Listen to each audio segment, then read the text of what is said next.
Hi!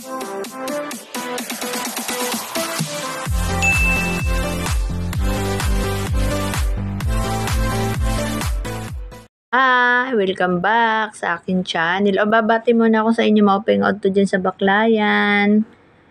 Dito pala kami ngayon sa highway. May nilakad ako.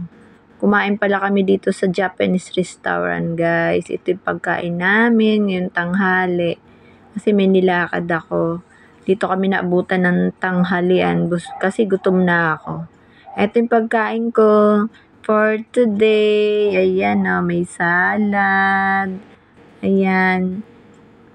Chicken steak yata itong na-order ko. Ayan, guys. Yummy to. Ang sarap. Ayan.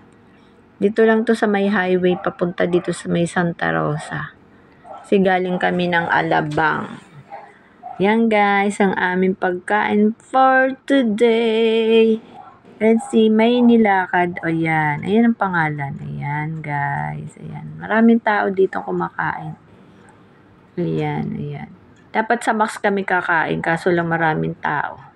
Dito na lang kami sa katabi ng Max. Pag uwi namin, may bunga yung aming avocado. Ito lang yung bunga ng avocado namin. Dati ang dami. Tapos may mga tira pang mangga. Pina-harvest ko na rin. Pinasungkit ko sa mga may inutusan ako. Yan lang yung avocadong nakuha dun sa puno. Ayan, guys, kakapiranggot. Tsaka yung tirang mangga. Ayan lang. Ayan, guys, ang aming mga mangga tsaka avocado, maliliit pa.